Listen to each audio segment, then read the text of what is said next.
그것을 나중에 매입해가지고 교회 건물로 개조해서 이제 그 교회가 된 겁니다. 그러니까 그 교회가 뮤지컬 극장이에요. 그래서 안에 보면은 막 깜깜해요. 극장이에요, 극장. 그 인터넷에 보면.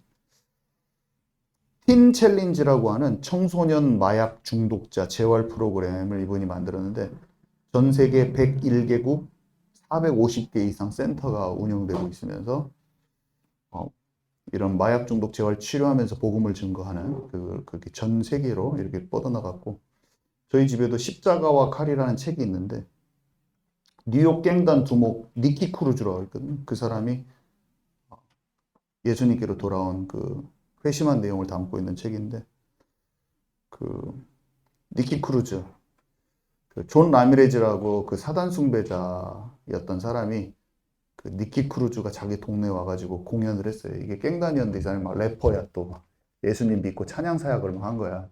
같이 그 청년들이 막 다 돌아와가지고 같이 막 마약 중독자들 돌아와서 같이 그 니키 크루즈가 팀이 된 거예요. 그래서 막 찬양 사역하고 동네로 가는데 얘가 사단 숭배하고 그럴 때 그 사람 집회가 자기 동네에 왔는데 막 눈에 보이지 않는 불이 있어가지고 가지를 못하는 그런 간증을 하는 게 있었는데 결국에는 이 사단 숭배자였던 존 라미레즈가 예수님께 돌아와서 이 데이비드 일거슨 목사님 돌아가시기 전에 그분한테 영적으로 지도를 받아요. 그래서 데이비드 일거슨 목사님이 이 존 라미레즈라는 사람의 영적인 멘토로서 있다가 지금 존 라미레즈가 일개 그냥 이제 예수님께로 돌아왔지만 이 사람은 자기가 자기의 그 그림은 자기 미래에 대한 그림은 성가대에서 진짜 봉사 열심히 하면서 찬양해야지 막 이런 생각을 하고 있었는데 하나님은 이 사람을 전 세계를 도는 복음 전도자로 쓰여가지고 지금 이 사람의 사역이 엄청나게 큽니다. 전 세계를 다니면서 막 복음 전하고 있어요. 그러니까 보니까 하나님이 딱 정확히 쓰시는 거예요. 그냥 한 인물들을 들어서 쓰시고. 그래서 이분이 책을 좀 많이 내셨는데 이 오늘 제가 말씀드릴 오늘 말씀의 내용은요. 이 비전이라고 하는 책. 그 한국말로 번역되니까 마지막 때 징조와 환상 뭐 이런 식으로 돼 있더라고요. 근데 원래는 비전이란 책이에요. 알라딘 중고책 같은 데서 인터넷에 보면 온라인 중고책 데이비드 닐커슨 치면 나옵니다. 그러면은 싸요. 근데 사서 볼 수 있고 아니면 제가 어차피 PDF로 요약을 어느 정도 해가지고 오늘 다 올려놓을 거예요. 근데 내용이 많아. 제가 책을 다 초선은 못하고 중요한 부분만 요약해가지고 막 쳐봤는데 오늘 그 1, 2, 3번 번호를 막 매기면서 했는데 앞에 1, 2번은 못하겠어요. 너무 많아. 너무 많아. 그리고 여러분들 그냥 읽어보면은 진짜 성적 타락이 이 마지막 때 이 비전 환상을 본 걸 그대로 써놓은 거예요. 근데 그 환상을 언제 받냐면 1973년도에 받았습니다. 근데 이렇게 말해요. 제가 듣고 본 것은 하나님의 보좌로부터 받은 긴급한 메시지입니다. 이렇게 하면서 1973년도에 그때는 막 지금은 이걸 보면 다 맞는 말인데 그때 당시에는 이게 말도 안 되는 이상한 말이었던 거예요. 무슨 말인지 아시죠? 이런 일이 일어날 걸 상상도 못한 것을 이 사람이 다 적어놨고 이미 거기에 굉장히 다수가 이미 성취됐고 마지막으로 달려가고 있어요. 놀래 자빠져 버립니다. 장난이 아니에요. 하나님이 이 시대의 선지자로 쓰시는 목사님들이 있는데 이 시대의 선지자 중에 하나다. 그러니까 이 시대에 진짜 하나님이 크게 들어서 쓴 사람 중에 하나예요. 이분도 데이비드 일커슨 목사님이 그렇고 척 스미스 목사님도 수천 개 교회가 생겨버리는 거예요. 그 한 사람이 일어나니. 어서 오세요. 물 좀 주세요. 물 저 주실 거 있잖아요.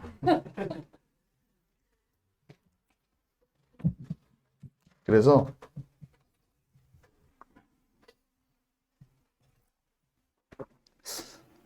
뭐 엄청난 지진과 전염병 창궐 이거 다 말해줬어요. 일본 지진도 예언을 했더만요.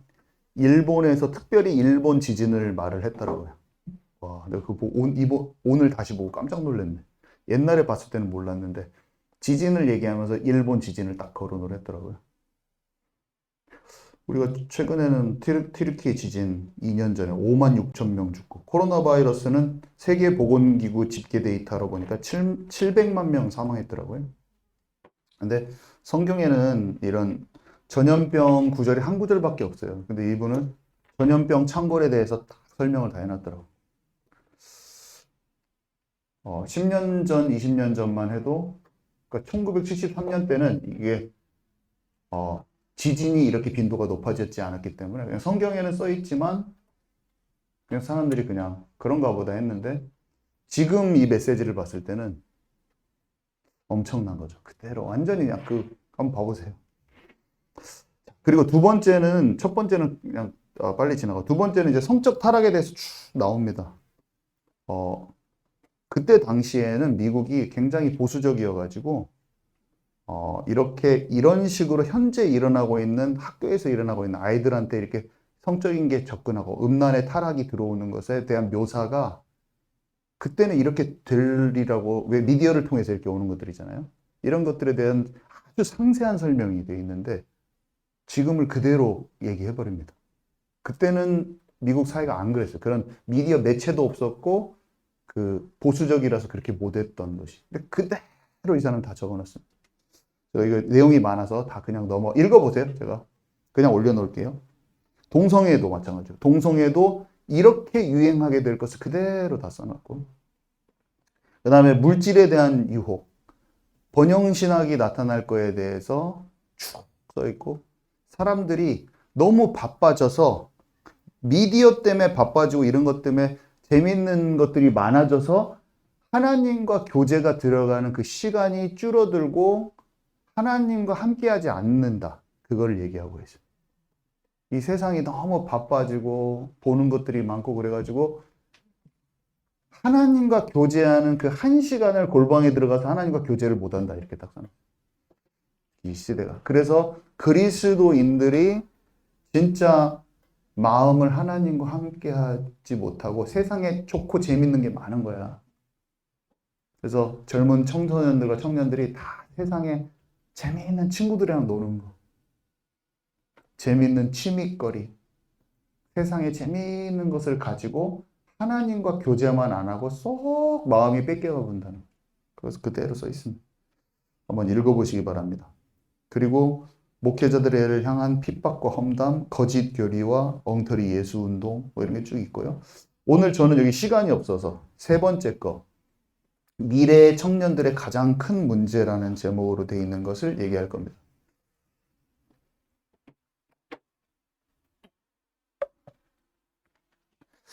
미래 청년들의 이 중에서도 미래 청년들의 큰 문제들을 얘기하는데요. 첫 번째, 마약과 음주문화. 이분이 마약이 엄청 한동안 창궐하다가 갑자기 뭘 보냐면 성적인 타락을 조장하는 마약이 10대들에게 공급될 것이다. 이걸 봤어요, 하나를. 그 다음에 13세에서 16세 사이에 10대들이 중대한 음주 문제를 겪게 될 것이다. 왜 그렇게 되냐면 헤로인과 코카인 같은 강력 마약에 대해서 학교에서 지침을 막 주는 거예요. 미국에서. 그러니까 그것에 대한 반발로 많은 아이들이 알코올 중독이 된다는 것을 예언을 한 거예요, 이 사람이. 그래서 마약 문제가 있는데 마약 문제가 규제가 막 되니까 아이들이 술 중독으로 하는 다 고등학교 때부터. 근데 왜 그러냐면 분위기가요. 마약 이런 것은 막 견제를 해. 이거는 마약 때문에 인생 베리잖아요. 지금 펜타닐 막 아시죠? 완전히 폐인돼 버려요. 완전히 좀비가 돼버려 사람이. 근데 막 이렇게 큰일 났다 하니까 마약은 이렇게 거부를 하는데 부모들이 음주하는 것은 괜찮잖아. 술은 그래도 뭐 마약은 아니잖아. 이렇게 그냥 술 정도는 한번 경험해보고 좀 힘들어도 좀 세상 문화 해보고 또 따가자 나오면 되지. 뭐 약간 이런 입장이야. 그러니까 한 잔을 딱 먹어. 한국은요. 다른 한국 목사님뿐만이 아니라 누구나 똑같이 말해요. 프랑스나 뭐 스웨덴, 유럽은 술을 사회적으로 한 잔을 먹었을 때 내가 제어를 할 수 있대, 기독교인들이. 그러니까 안 먹을 수가 있대.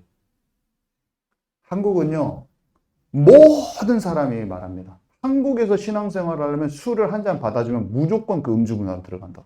그래서 한국에서는 무조건 한 잔도 안 마셔야 된다고 말합니다. 목사님들의 신앙 양심상. 저도 제 대학 시절과 모든 것을 해봐도 제가요, 친구랑 딱 한 잔 받아주는 순간 나는 그 술 속에 들어가든지 술 문화에 쑥 들어가든지 걸치고 있을 수가 없어요, 사실. 한번 해보세요. 우리 대학생들 3명 있는데 한번 해보세요. 한번 살짝 걸칠 수가 있는가. 그러니까 그걸 한 다리만 걸치고 그냥 술 문화에 걸치고 있고 안 될 거예요. 거기로 그 술 친구랑 술 문화로 들어가든지 아니면 결별하든지 둘 중에 하나입니다. 그리고 손재성 목사님 그 새롭게 하소서 꼭 여러분 들어보시기 바랍니다. 대한항공에서 그 직장 상사가 계속 양주 먹으라고 해가지고 술 먹으라고 양주인가 술인가 한 잔씩 계속 받아주다가 자기 차례 왔는데 자기가 안 먹어가지고 얼굴 뺨을 맞았어요. 조인트 까이고. 근데 다음날 불러서 나 사실은 장로였어. 그래서 거기서 예배가 시작되잖아요. 술은요 들어가거나 아니면 완전히 구별되거나 둘 중에 하나예요. 한국에서. 해보십시오. 해보십시오. 한번 걸쳐보세요. 어떻게 되는가.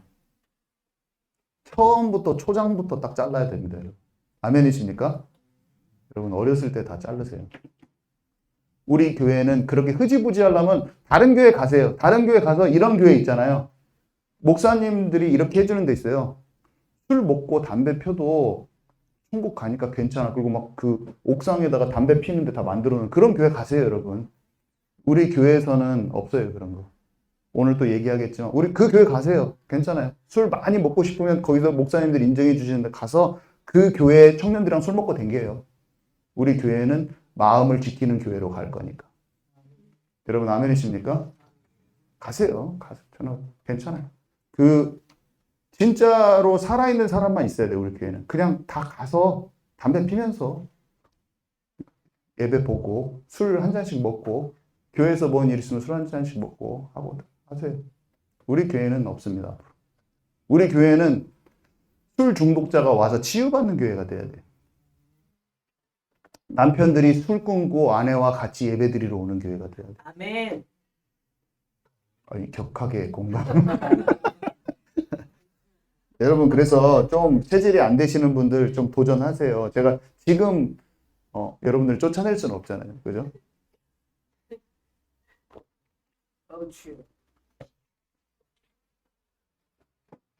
자, 그래서 두 번째, 부모와 갈등. 부모님이 너무 싫은 거예요. 지금 이 시대는 나는 부모가 싫어. 근데 이 사람이 딱 예언을 해놓은 거예요. 몇 년 전에, 50년 전에, 1970 몇 년이니까. 50년 전에 뭐라고 했냐면, 부모를 미워하는데, 부모에 대한 증오가 전 세계로 암처럼 퍼져서 번져나갈 것이다. 왜 그러냐면, 위선적인 부모와 더불어 억지로 살고 있는 10대들이 부모를 증오하는 법을 배우고 있다. 그러면서 아이들이 노여워한다. 제가 쭉 읽어볼게요. 아이들이 노여워한다. 성경은 자녀들을 노하게 하지 말라고 부모들에게 경고합니다. 이 명령은 대다수의 부모에 의해서 무시되고 있습니다. 이게 지금 무슨 말일까요? 제가 설명을 해볼게요. 이 사람이 설명한 것을 제가 좀 풀어서 설명 좀 쉽게도 해볼게요. 한마디로 여러분 잘 생각해 보세요. 국가나 사회 단체가 잘못하면 사람들이 어떻게 해요? 국민들이 어떻게 해요? 분노하고 들고 일어나잖아요. 감정을 터뜨리잖아요. 정치인을 미워하기도 하고 거리로 나와서 데모하기도 하고 폭동도 하잖아요. 그죠? 나라가. 그리고 폭동을 일으켰다가 또 그 혁명이 이렇게 좀 사그라들었어. 일시적으로 잠잠해지더라도 폭동을 일으켰던 이들이 그 안에서 이거를 뒤집어 버려야지 그 반항심이 남아있잖아요. 사회가. 가정도 마찬가지예요. 가정도. 자녀들이요. 말과 행동이 다른 부모의 위선적인 태도를 보면 사람은 양심이란 게 살아있고 믿는 자들은 믿음 안에서 생각하는 게 있어요. 10대들이요. 마치 국가 수장들이 잘못하면 속이 뒤집어지는 것처럼 말과 행동이 다른 부모의 위선적인 태도를 보고 10대들이 분노를 일으키면서 반항하고 데모하고 감정 폭발이 일어나는 거예요. 이분이 써놓은 거예요, 이분이. 부모가 형편없는 그 본보기를 보여주기 때문에 자녀들이 노하고 마음이 깊은 뿌리에 상처를 입어서 가출을 하게 되는 일이 많을 것이다. 그러면서 10대들이 부모 세대, 부모들을 비꼽고 아이들이 부모를 반역하는 일들이 생길 것이다. 나라의 가장 훌륭한 가정들마저 이렇게 타격을 입을 것이다. 이렇게 얘기를 합니다. 그런 자녀들의 미움과 비꼬는 것이 부모들에게 큰 충격을 주고 놀라게 할 것입니다. 근데요, 부모들은 모를 거래요. 뭘 모르냐면 이 자녀들의 반역이 어떻게 시작됐는지를, 어디에서 시작되는지를 알지 못할 것입니다. 시작이 어디냐면 자신의 위선적인 태도라는 거예요. 지금 이해 가시죠? 잘 따라와 보세요. 근데 한 가지 확실한 것은 부모들은 배신과 거절감과 미움을 받는다고 느낄 것입니다. 그러니까 이런 분위기가 깔려버리는 거죠. 애들이 막 다 집에서 부모님들 다 미워하는 거야, 막. 근데 그 부모한테 미워하는 이유가 뭐냐면 부모로서의 본보기가 안 됐다고 애들이 느낀다는 거예요. 더 말세로 갈수록.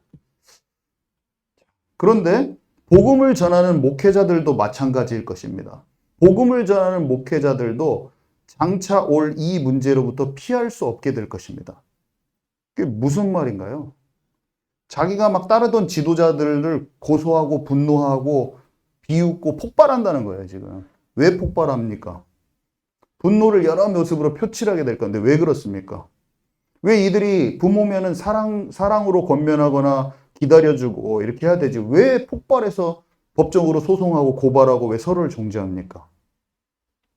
엊그저께 서울의 한 교회에서도 자신이 오랫동안 따르던 담임 목사를 법적으로 공개 질의서를 보내고 막 이렇게 하고 있는데 한마디로 왜 이렇게 이게 뭐냐면 자식이 변호사 통해서 자기 부모의 잘못을 지적하면서 대답해라 나한테 이렇게 하는 거랑 똑같거든요. 그게 가정에서도 일어나고 국가에서도 일어나고 교회에서도 일어난다는 거예요. 근데 그게 왜 그러냐면 실망감. 뭔가 온전치 못한 것에 대한 마음의 분노 이런 게 국가를 향하여 가정을 향하여 교회를 향해서 막 일어난다는 교회 지도자들. 근데 우리는 제압하고 싶잖아요. 국가에서는 사람들을 제압하고 싶고 교회에서는 목사님들이 가만히 있어 이렇게 하고 싶고 엄마들은 부모들은 니네들 왜 그래 이렇게 하기 쉽다는 거예요. 근데 전체적으로 전 세계적으로 뭔가 놓쳐져 버리고 상실되고 제대로 본이 되지 못하는 것 때문에 그 일들이 막 일어난다는 것을 이 사람이 이렇게 얘기를 했어요. 데이비드 윌커슨 목사님이 얘기한 거예요. 그런데 10대들이 맞이할 이 종말적인 10대들은요. 그러면서도 뭘 경험하냐면 이 10대들이 이 마지막 때를 경험하게 된다는 거예요. 마지막 때 온갖 일어나는 모든 그들은 기초가 흔들린 세상에 살게 될 것입니다. 세계적인 전쟁, 나라들이 불안하고 전염병과 같은 심각한 것들, 그 다음에 기상 변화, 어린아이들의 마음을 놀라게 하고 충격을 줄 많은 일들이 앞으로 일어날 것입니다. 그런데 그 과정 속에서 영적인 지도를 놓치고 영원한 소망을 가볍게 여긴 부모들은 값을 치를 날이 올 것입니다. 이 말 이해가시죠? 그런 상황 속에서 아이들에게 영적인 올바른 지도를 안 하고 영적인 소망을 하나님에 대한 것을 알고 전달하지 않은 가볍게 여긴 부모들은 땅을 치면서 후회한다는 거예요. 값을 치를 날이 온다는 거예요. 제대로 된 것을 전달하지 않았을 때. 그리고 10대들은 영원한 것을 경험할 기회를 놓치게 한 부모를 또 다른 한편으로 원망하게 될 날이 온다는 거예요. 이런 말을 했어요. 그래서 하나님과 교회와 영적 가르침과 성경과 하나님을 향한 목마름이 없는 가정은 지금 현재 엄청난 불행으로 직행하고 있는 중인 것입니다. 저는 지금 설교를 하는 것이 아니라 예언하고 있습니다. 저는 이런 가정에서 성장한 10대들이 부모들에게 독과 증오와 반역을 품을 것이라고 예언합니다. 그러면서 목회자 자녀들의 반역.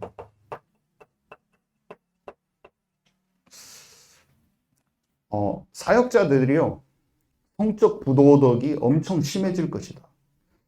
이혼과 음란은 사역자들 가운데 더욱더 흔한 것이 될 것입니다.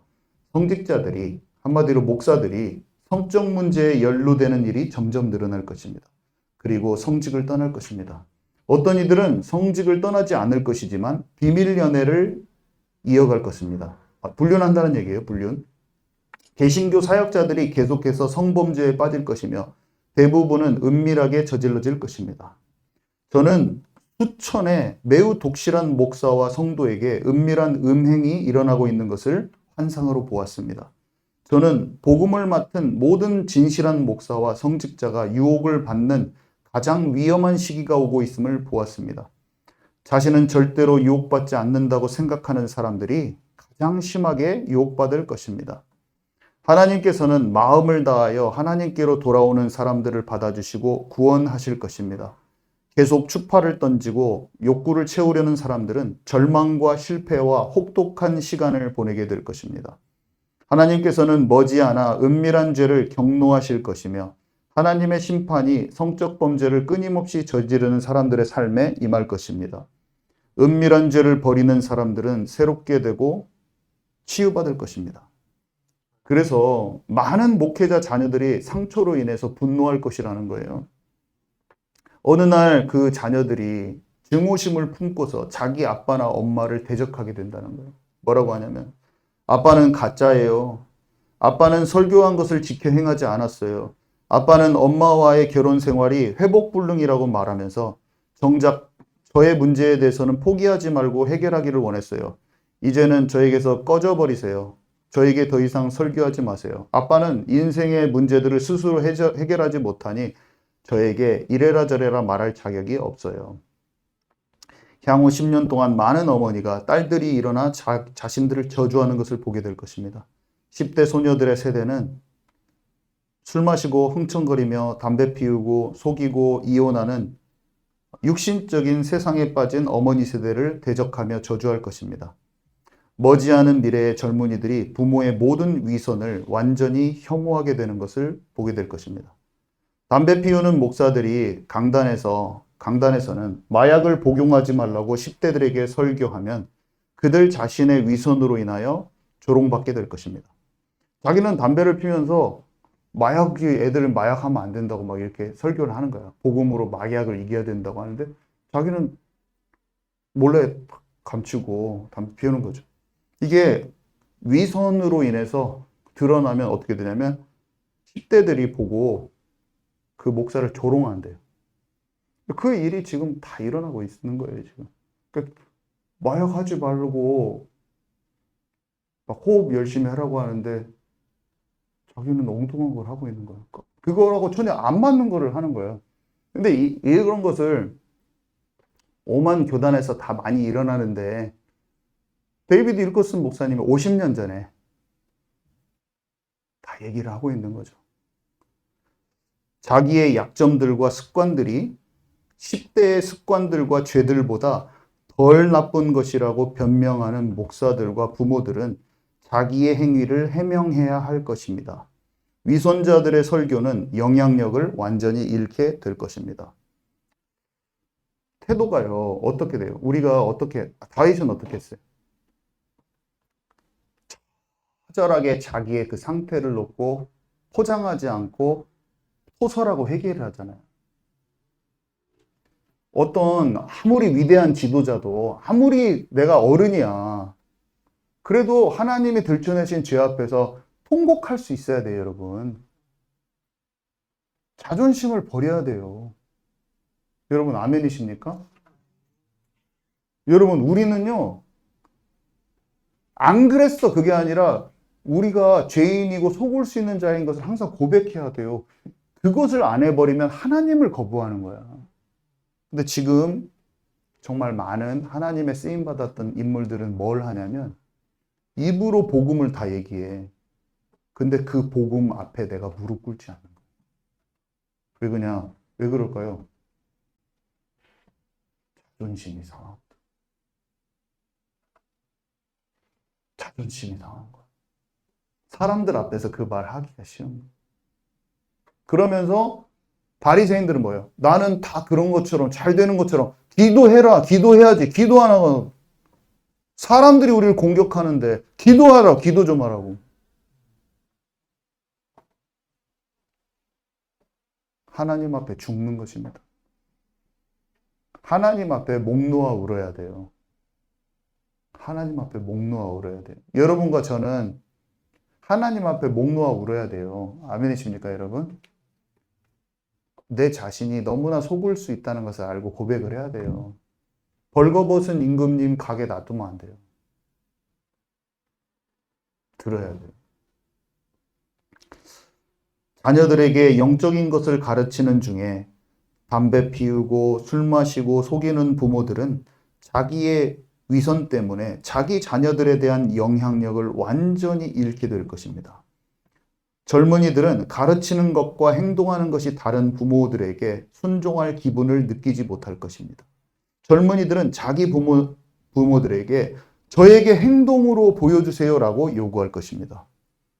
50년 전에 써놓은 거예요. 그대로 제가 읽은 거예요. 이것을 제가 제 말로 바꾸지도 않았어요. 그냥 거기 그 글을 그대로 타이핑한 거예요. 칵테일을 마시고 줄담배 피우는 부모는 더 이상 자녀에게 마리화나를 끊어라라고 말할 수 없게 될 것입니다. 저 그냥 그대로 다 읽은 겁니다, 지금. 얼마나 정확한지. 그냥 나한테 와서 보면서 얘기하는 것 같아요, 지금. 내 옆에 와서 그냥 대화로 얘기하는 것 같아요. 저는 그렇게 그냥 책을 읽으면서 손이 떨렸어. 이걸 지금 나를 보고 얘기하는 것 같은 거야. 하나님은 모든 것을 알고 계십니다. 여러분, 하나님은 모든 것을 알고 계세요.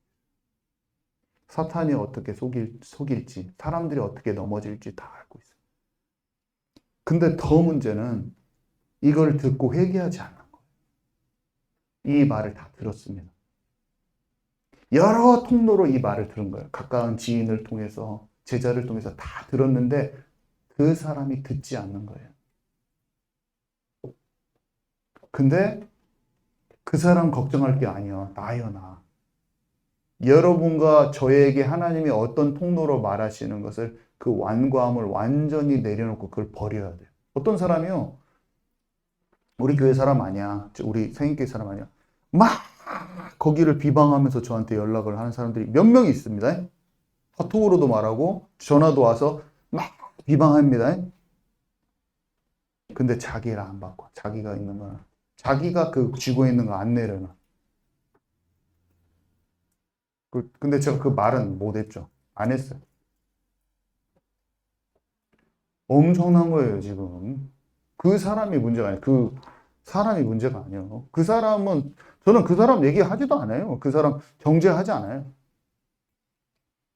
다 고소하고 있어요. 고소가 중요한 게 아니라, 고소를 많이 해야 될 어떤 그 외부 사람이 있다면 그 사람은 해야겠지. 하나님이 들춰내시니까. 바벨론 몽둥이로 쓰임받는 사람이 있을 거 아니에요. 그 사람 해야겠지. 근데 그 사람 말고, 나를 해야 돼. 그 납도예요, 납도. 그 정죄하는 거 납두고 우리를 하자고, 우리. 나의 완악함, 내가 넌 미워하는 거, 내가 용서하지 못했던 나, 내가 가정에서 나는 뭐예요? 우리 아내한테 사랑하지 못하고 했던 거, 자녀들한테 상처 줬던 거, 그것을 회개를 해야지. 내가 중독되어 있던 과거의 체질, 그걸 놓고 회개를 하면 비록 실수가 있고 연약하나 용서받아요. 그 태도가 용서받아요. 그리고 자녀들이 완벽한 사람은 없기 때문에 자녀들의 상처가 아무는 건 언제 오냐? 자세가 회개하는 그런 낮추는 마음이 있으면 다 느낌이 전달돼. 여러분. 부모가요, 정말로 부모랑 막 아내랑 엄청 싸웠어, 과거에. 근데 안 싸우고 주님 앞에서 진짜 잘 그렇게 해야지. 그런 마음을 갖고 있으면 그게 회개야. 그거 다 전달되고요. 그러면 그 자녀들이 분노가 사그라지는, 자녀들을 노엽게 하지 마요. 하나님 앞에서 내 자신을 진짜 말씀 안에 복종하면서 있으려고 하는 그 마음이 분노하지 않게 만들어 사람. 여러분 아멘이십니까? 그래서 기도와 하나님의 능력을 통해서 늘 싸우던 부부가 회복되어 가고, 술, 담배하는 목회자가 걸렸어. 벌거벗었네, 빤스만 입었네. 그러면 내가 그 빤스만 입고 있었네요. 속았네요. 하면서 포장하지 않고, 지금이라도 내가 술 진짜 끊고, 지금이라도 내가 담배를 하던 거를 끊고, 하나님께 진짜 잘 왔어요. 제가 우리 채희야 꼭 와라 했는데 왔어요. 하나님께 자복하고 진짜 통회하잖아요. 그러면 자녀들이 비꼬지 않아요. 자녀들이 반역하지 않아요. 대단하고 잘한 것을 보고 그렇게 하잖아요. 여러분, 대통령이 나와가지고 아니면 국가 지도자가 잘못한 부분, 아유, 진짜 이런 부분 제가 잘못했습니다. 그 미워할 사람이 없는 거예요. 교회 지도자가요, 내가 지난날 이런 실수가 진짜 하나님 앞에 잘못된 것 같다고 했을 때 사람들이 다 용서합니다. 그 사람. 데이비드 차 나와서 했을 때 다 용서했을 사람들 부모를 사랑할 거예요. 그렇게 하면. 이 말을 하는 거예요. 이 사람이 지금. 엄청 놀랍지 않으세요? 자, 결론이에요. 결론 1번. 대다수의 사람들은요, 이런 더러운 것들의 홍수에 저항하는 사람은 그리 많지 않을 것입니다. 그들은 이제 저항하는 사람은 소수인데, 이거 내가 진짜 대학교 가서 나 술 한 잔 안 받아줘. 내 애들한테 좀 혼자 깨끗한 놈이라고 욕 먹어도 나는 진짜 한 잔 안 받아줘. 내 친한 친구가 딱 먹자고 해서 아니, 나 하나님하고 나 결심했어. 딱 하면 어떻게 되는지 아세요? 그러면 여러분들은 조화되지 않는 사람들로 여김을 받을 것입니다. 이게 영어를 번역해서 이렇게 돼 있나 봐. 이 목사님이 이렇게 써. 여러분은 조화되지 않는 사람으로 여김 받을 것입니다. 이게 뭐냐면 제가 풀어서 얘기하면 이런 거예요. 뭘 그렇게 새삼스럽게 그래? 너 혼자 믿냐? 나도 옛날에 교회 다녀봤어. 경험해봐야지. 세상도 이런 것도 경험을 해봐야지 뭘 알지.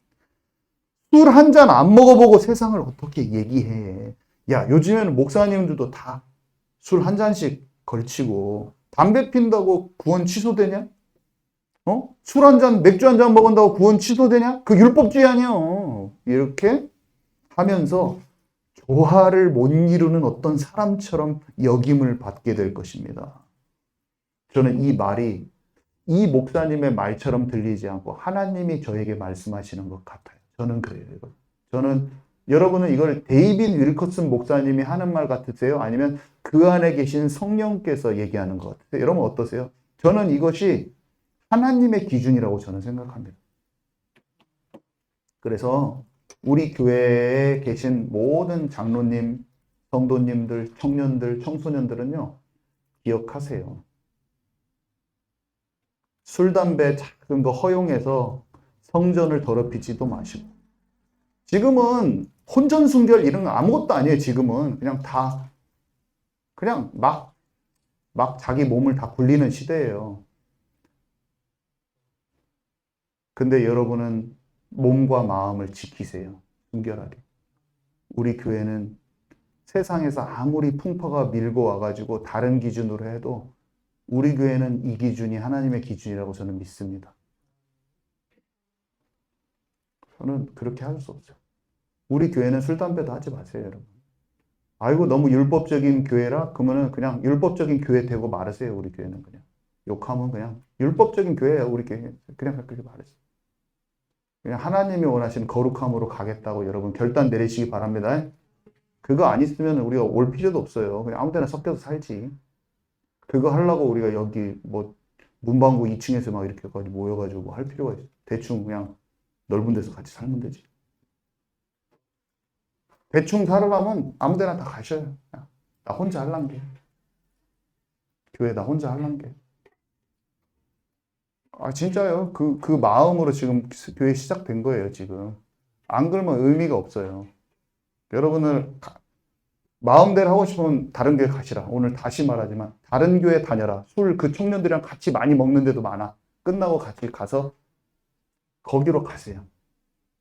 그래서 그 청년들이랑 마음껏 마시고 거기에서 구원을 노래하세요. 술 먹어도 구원받는다를 노래하시고 다니시고. 우리 교회에서는 안 먹습니다. 그냥 하나님을 찬양하고 그냥 정확히 정할 거예요. 자, 그리고 두 번째, 수많은 청소년들의 죄가, 청년들의 죄가 뭐냐면요. 육체적 쾌락을 즐기는 것도 죄죠. 근데 진짜 죄는 뭐냐면 하나님께서 아주 뚜렷하게 선명하게 내게 부르시고 말씀하시는 것을 그냥 무시하는 거예요. 그냥 무시해버려요. 하나님의 음성을 무시하는 거. 여러분 이게 뭘까요? 초대교회 그리스도인들보다 그리스도의 재림에 훨씬 가까운 시대에 사는 마지막 그리스도인은 하나님의 임재 안에 머무는데 가장 짧은 시간을 보냅니다. 도래하는 심판과 예수 그리스도의 재림 메시지는 많은 그리스도인들이 듣지 않을 것입니다. 노아의 때와 같이 먹고 마시고 딘까고 장가들고 성적 쾌락을 매우 사랑했기 때문에 임박한 파멸에 관한 메시지를 듣지 않았던 것과 같습니다. 저에게 써놨는데 그분이 진짜 죄가 악행을 저지른 것도 죄지만 지금 내게 딱 말씀하시는 그걸 안 듣는다는 거예요. 그게 죄라는 거예요. 오늘 또 지금 하나님 말씀하고 있어요, 우리한테. 하나님의 말로 안 듣는다는 거, 그냥. 데이빗 윌커슨 목사님의 말로 들어. 제가 오늘 말한 거 전부 다 데이빗 윌커슨 목사님이 말한 거예요. 제 말이 아니라. 그냥 그 책에 대한 내용이에요. 제가 말한 거 아니에요, 지금. 다 이 목사님이 말한 것을 제가 이렇게 말한 거란 말이에요, 지금. 제가 말한 게 아니라니까요. 저한테 화내지 마세요. 데이빗 윌커슨 목사님한테 화내세요. 만약에 어떤 기준들이 여러분들의 마음에 양심을 찔러서 화가 난다면 데이빗 윌커슨 돌아가신 할아버지 목사님한테 화내라고요. 아멘이십니까? 왜냐면 이분의 말을 제가 전했으니까 오늘.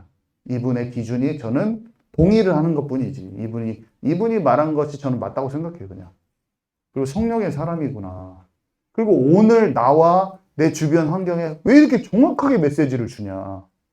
충격이다, 충격. 제가 오늘 읽은 거 그냥 오후에 읽은 걸 정리해서 왔는데 충격이 그냥 충격. 그러면서 그럼에도 불구하고 참 예수 그리스도 운동이 나타난대요, 여러분. 이분이 써놨어요. 그럼에도 불구하고 핍박을 견디며 유혹을 이기는 시대의 진도를 분별하며 참 예수 운동을 따르는 사람들이 계속 일어날 것입니다. 이들은 특공대 같을 것입니다. 이들은 지하교회의 일부가 될 것이에요. 그 지하교회는 재림과 종말을 선포할 것입니다. 음료교회의 옆구리를 찌르는 가시 같은 존재가 될 것입니다. 그들의 헌신과 영적 능력으로 사람들의 양심을 자극하고 태울 것입니다. 사탄 숭배자들은 이러한 모든 참 제자들과 충돌을 일으킬 것입니다. 오직 진실되게 믿음으로 사는 사람들만 중요한 위치에서 영적인 분별을 할 수 있게 될 것입니다. 자, 마지막으로 네 번째. 그런데요, 가정이 회복된대요. 저는 이게 메시지가 너무 좋았어요. 사랑받고자 하는 갈망이 생기면서 가정이 회복된대요. 제가 읽어볼게요. 많은 가정이 깨어지고 이혼이 증가하고 많은 사람의 삶이 난파되는 동안에 화목한 가정과 그 가족을 보장받으려고 하는 청소년들의 갈망이 전국적으로 일어나는 것을 봅니다. 이 갈망은 계속 깊어질 것입니다. 청소년들 가운데 미움과 비꼼이 증가하는 동안에 그들의 부모와 사랑과 보호를 받으려고 울부짖을 것입니다. 아이들이 그 사랑의 갈구함과 지금 이렇게 막 그 분노가 올라왔는데도 진짜 찾고 있다는 거죠. 진짜 온전한 것을 찾고 있다는 거예요. 평화와 안전과 사랑이 있는 가정에서 살고자 하는, 갈망하는 수천 수만의 청소년이 눈물을 흘리며 애통해하는 부르짖음을 듣습니다. 그리고 하나님께서 개입하실 것입니다.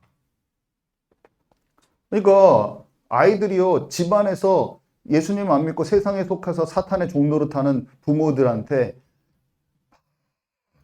찢어지고 깨지고 욕하고 그 상처들이 자기한테 와가지고 그 안에서 분노가 올라오는데 뭔가 진짜 참된 것이 있지 않는가? 이 가정에서 내가 얻어야 될 진짜 사랑이 있지 않는가? 뭔가 그것을 갈구하고 막 그러고 있는데 하나님께서 은혜를 주신다는 거예요. 하나님 개입하신다는 거예요. 청소년들이 많은 반역을 하고 있는데 그 반역하고 있는 가운데 살아나는 하나님께서 주시는 초자연적인 부흥이 있다는 거예요. 하나님 성령님께서 많은 청소년을 치유하시고 회복시키실 것입니다. 그분께서는 많은 자녀로 하여금 부모에게로 돌아가서 다시금 하나가 되도록 자녀의 마음을 돌이키실 것입니다. 물론 이것은 성령님의 부르심을 따르는 사람들에게만 일어날 것입니다. 저는 성령님께서 깨어진 가정들에서 뿔뿔이 흩어진 자녀들의 마음과 생각을 고치시는 것을 봅니다. 저는 절망과 혼란 가운데 소망과 기적적인 치유가 일어나는 것을 봅니다. 제가 이걸 딱 보는 순간, 이거는 제 얘기, 제가 생각한 건데, 아까 말한 대로 국가도 마찬가지고 교회도 마찬가지겠구나. 이런 생각이 딱 들더라고요. 가정만 얘기했지만, 아까 교회도 그렇다고 했잖아요. 이 목사님이. 교회도 마찬가지인다고. 그러니까 교회 지도자에 대한 실망감으로 교인들이 흩어지고 하는 것이 있잖아요. 근데 이것도 회복되는 방법이 있는데 그게 뭐냐면 똑같아요. 적용을 똑같이 하면 돼요. 위선적인 목사들은 아까 다 그 영향력을 잃는다고 그랬잖아요. 근데 포장하지 않고 자복하고 통회하는 지도자들과 그 교회는 회복돼요. 이런 가정들처럼. 그런 데는 떠났던 제자들이 돌아올 것입니다. 그런 교회들은 지도자가 회개하고 자복하는 데는 교회가 다시 하나 될 거예요. 그 부모들이 진짜 자녀들한테 아까 어떻게 한다고 그랬어요? 기도와 하나님의 능력을 통해 늘 싸우던 부부가 자복하면서 같이 회복되고, 술, 담배하는 목회자가 진짜 하나님께 무릎 꿇고 첫사랑을 회복하고 딱 들어가면 어떻게 되냐? 교회가 지난날 따랐던 그 목회자들, 지도자들을 용서할 거예요. 그 사람들이. 교회가 회복될 거예요. 근데 그 가정처럼, 그 살아났던 청소년들처럼 하나님이 새 부흥을 주실 거예요. 여러분 아멘이십니까? 제 말 이해 가시죠? 이 분이 한 거야, 이 분이. 저는 여기에 굉장한 영적인 원리와 메시지와 지금 우리를 막 보면서 얘기하는 것 같아요. 50년 전에요. 갑자기 지금 2025년도를 향해서 얘기하고 있는 것 같아요. 너무 신기해요. 그때는 이런 일이 없었겠지만. 우리 기도 한번 합시다. 기도하는데 여러분 진짜 여러분 하나님께 우리 감사해야 돼요. 왜 감사해야 되는지 아세요? 제가 이렇게 말씀을 그냥 전하는 것 같잖아요. 그냥 데이빗 윌커슨 목사님의 책에 그냥 제가 와가지고 읽은 게 아니라 이것마저 하나님의 은혜와 인도하심인 줄 알아야 돼요, 여러분. 제가 예전에 상처받은 그리스도인들에게 보내는 편지 책을 갑자기 제가 앉아있는데 하나님 그걸 옛날에 사는 것을 읽으라고 해서 들춰내신 이후 메시지를 제가 할 때 그 책을 하나님이 주셔가지고 그렇게 했다고 해가지고 이자 보니까 그거 배태준이 빌려가서 아직도 반납을 안 했네. 다른 사람들 막 지금 다른 사람 막 읽도록 지금 다음 사람들이 막 하고 있는데 아직도 자기도 안 읽고 덜 읽었죠. 저는 따로 샀어요. 따로 사고 왜 그걸 내 걸 소장하고 있어요? 어떤 걸 가져가셨는지. 어떤 걸 가져갔어요? 누가 가져갔어요? 찾아보겠습니다. 집에 있구만. 자, 여러분 이게요. 제가 어떤 얘기를 듣고요.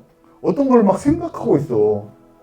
근데 갑자기 이 책이 이번 주에 내 손에 쥐어졌는데 그 내용을 그냥 다다다 적었는데 이 내용인 거예요. 여러분 성령인 것 같지 않으세요? 제가 준비한 게 아니라 제가 이것을 준비하려고 한 게 아니라 그냥 이 책이 내 손에 들어와서 그 책을 요약했더니 내용이 이게 써 있었다고. 이게 주어졌다는 게 주어졌어 이게. 약간 내가 이걸 준비한 게 아니에요, 여러분. 그냥 이걸 적었어, 여기 나와 있는 거. 이 책을 오늘 내용이 마지막 때 이거에서 정리해가지고 해갔던 이 내용을 오늘 오후에 알았어, 제가. 여러분, 하나님의 인도하시는 거를 하나님이 오늘 우리에게 얘기하고 계시다는 걸 좀 아셔야 됩니다, 여러분. 좀 깨닫는 은혜가 있기 바랍니다. 제가 어떤 의도가 없다는 거, 그거를 아세요. 나는 의도가 없다, 그냥. 정영 목사는 의도가 아니라 오늘 오후에 읽었다. 그러면 여러분들의 답이 될 것입니다. 왜냐? 하나님이 주어진 메시지니까. 내가 한 게 없어. 그냥 정리해서 그대로 읽었어. 이 책에 이 내용이 있는지도 몰랐어. 이 책이 있는지는 10년 전에 알았지만 이 책을 10년 전부터 알고 있었다는 게 여러분, 비전 책을. 어저께 오늘 읽었어. 오늘 이번 주에 갑자기 내 손에 들어와가지고 메시지가 필요한 때가 있는 거예요. 5년 전에 이 메시지는 저한테 아무런 감흥을 안 주지만 지금 2025년도 3월 달에는 나에게 너무나 강한 메시지, 정확한 나의 지점을 설명해 주는 메시지예요. 10년 전에 나 이걸 안 읽었을까요? 7년도에도 왜 안 읽었을까요? 3년 전에도 왜 나를 이걸 안 읽었을까요? 왜 오늘 읽었을까요? 상처받은 그리스도에게 보낸 편지는 사놓고 몇 년 동안 놔뒀다가 왜 그날 그 주에 읽었을까요? 가장 필요한 그날. 내게 성령께서 읽으라고 말씀하셨기 때문에 앉아있는데 그 책을 읽으라고 해서 읽었습니다. 데이비드 닐커슨의 목사님의 메시지는 2025년 3월 오늘 나에게 필요한 거예요, 여러분. 여러분들에게 필요했습니까? 여러분들에게 필요했는지 여러분 성령으로 아는 사람들만 감지가 되는 거예요. 아니면 목사님의 의도로 들리든지 아니면 내가 어떤 목적을 갖고 그걸 정리해서 말했다고 생각하는 절대 아닙니다, 여러분. 오늘 읽었다. 정말 읽었다. 우리 기도합시다. 하나님께 오늘 내게 주시는 말씀을 찾고 내가 하나님 앞에 기준을 정하기를 원하고